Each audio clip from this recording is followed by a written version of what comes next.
Hi folks, welcome to Smoky Sunday. This week we are smoking some ribs on the Weber Kettle.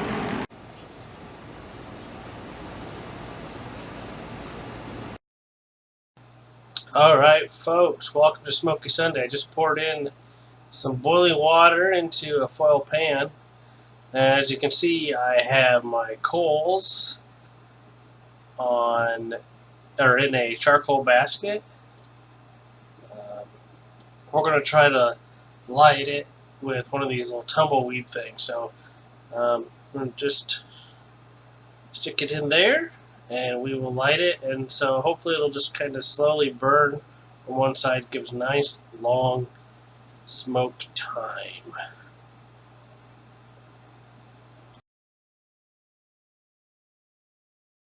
So I have two of these St. Louis spare ribs, little slab that I'm going to be smoking.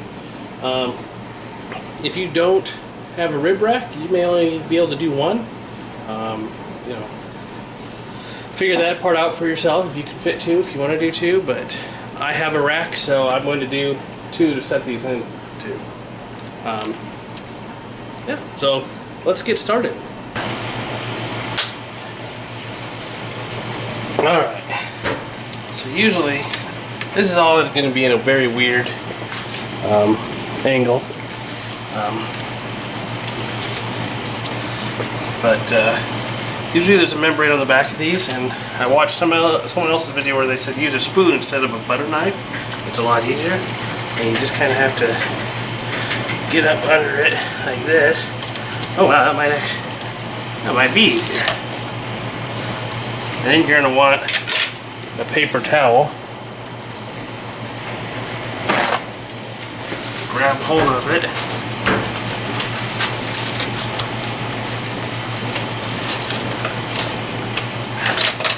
Try not to stab yourself with a knife. And sometimes you can get it all off in one swoop, and sometimes it's a little bit of a pain. And depending on where you get your rib, you might even be able to get your butcher to do it. If it's behind the meat counter or something. These were pre-packaged. I don't know if my butcher would have done it.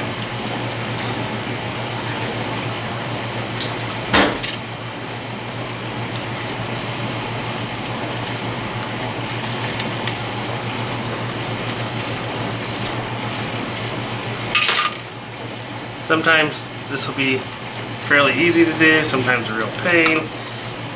It just kind of depends. And some people, they don't even bother taking this off. If they can get them tender enough, they don't worry about it, and that's okay too. So far, this is only the second time I've done it. So. That one's looking good. We're going to be using Famous Dave's rib rub. I've never actually had ribs at Famous Dave's, and I didn't open this. I'll try to do this. I actually don't know why I put a second glove on. Anyway, so we're going to leave this off so I remember not touching meat with his hand. I'm just going to sprinkle this all on, Famous Dave's rib rub.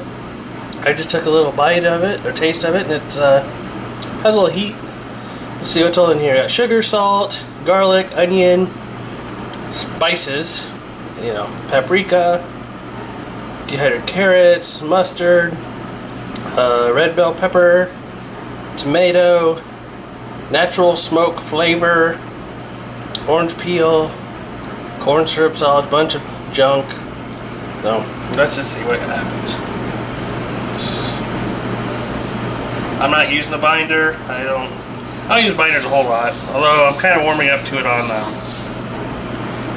pork loin after that pork loin I did a few weeks back. It was, man, you can't taste the mustard, but it put a nice spark on it.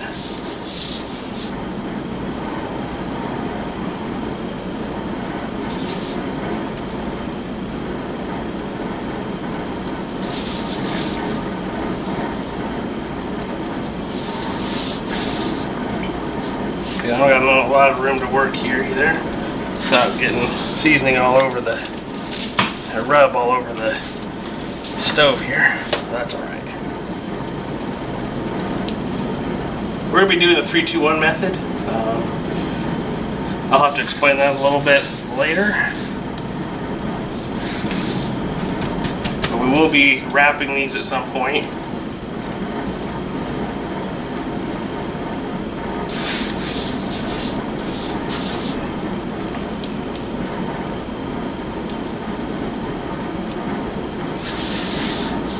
Jeez.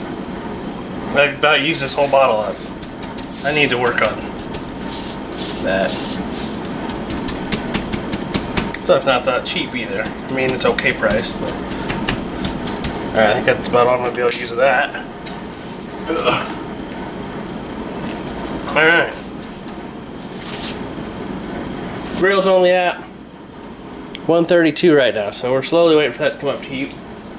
We're gonna be going 225 to 250. This is low and slow, folks.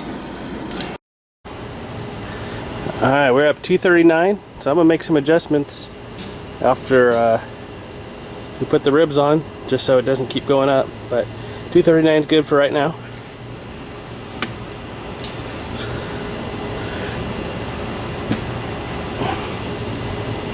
Alright.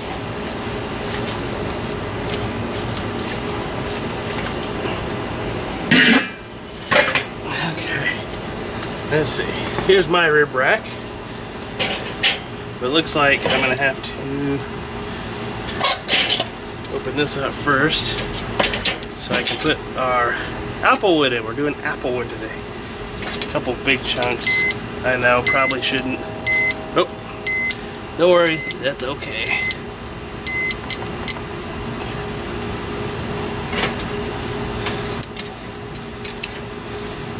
Just let that sit like that. Okay.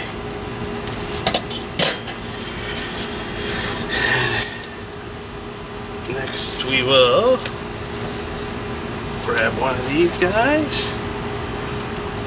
These are big. Probably gonna have to move my probe, aren't I?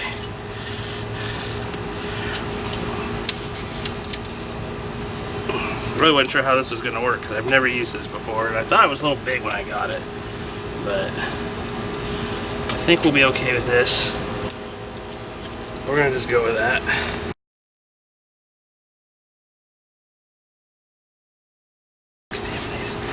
Alright.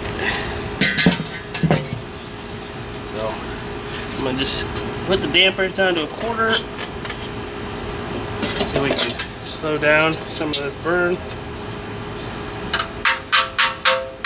Or the heat doesn't go out of control or go above our 250. So, there we go. Oh, and we're going to let that smoke for 3 hours before we take them off and wrap them. Hi everyone. So, I mentioned something about the 3-2-1 method. What is that exactly? So, what we're going to do is we're going to smoke those ribs for 3 hours. Then, we'll take them off and we'll wrap them in foil. I'm going to put some squeezed butter, Land O'Lakes brand, it doesn't really matter. You could probably just put chunks of butter too, if that's what you got, and brown sugar in there. I did kind of think about putting some apple juice in there or something. I'm not sure if I'm going to do that yet. Then we'll put that back on the grill for 2 hours. Still indirect. We'll keep temperature 225-ish. Then we will unwrap it. And I'm not really sure about this last part, if you have to do this last part. Because I'm pretty sure I've seen it done where they didn't do this. But the last one, the one in the 3-2-1, is you put it back on the grill for an hour. And you put sauce on it. My wife doesn't like sauce, so I don't know if I'll do that. I'll probably, if I do it, I won't put any sauce on hers. But I've also seen where people just let it rest for an hour. They wrapped it up in a towel and put it in the cooler for an hour, and it was delicious. I'm debating on how that last hour is going to be. I think you're supposed to sauce it up and put it back on the grill for an hour. But we'll see what I decide. Really, barbecue, unless their food is just outright raw at the end or burnt to a crisp, you can't really go wrong. It's just kind of experiment and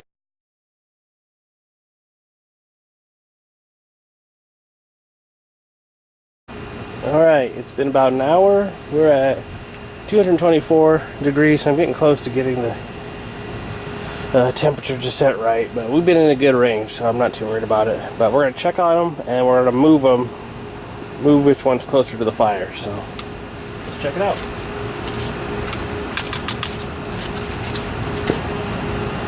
Ooh, look at those. Alright, let's...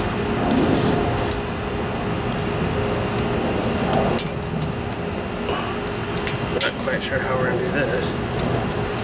Let's move that up one, I guess.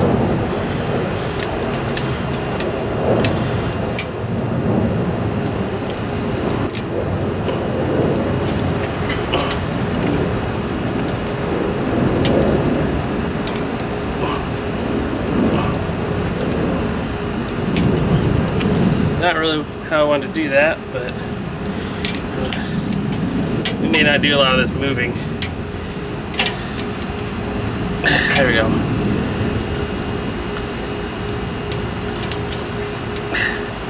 There. Ooh, that was hot. That was dumb. That was dumb. Alright, I'm okay then. So, there we go. We'll just let that go.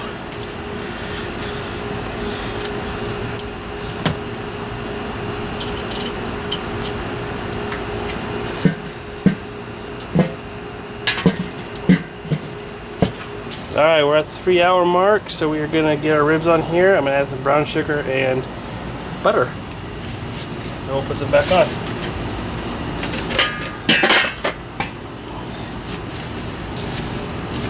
First of all.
Since this one has been in the back, we'll put this one in the back.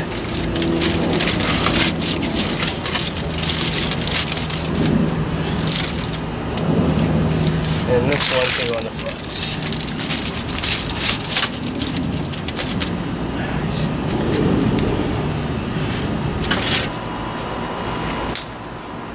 Alright, now that it's rested, let's cut it up a piece and try it out. Oh, there's still bone right there.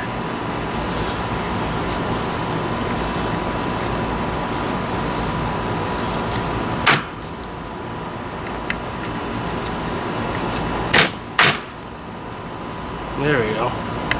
Oh, look at that. Okay. Ooh, this is hot. Let's just give this a bite. Oh my god. Meat's just falling off. That is delicious.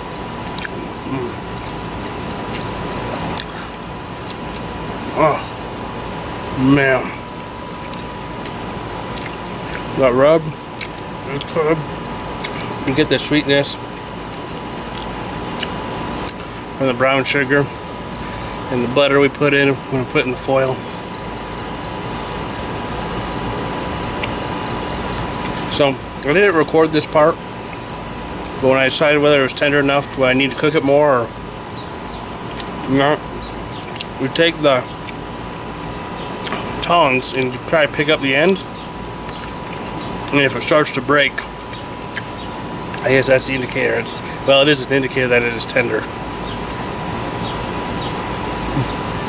Okay, that just tastes amazing. Well, successful rib cook. We're gonna go have dinner. These are great. Cheers.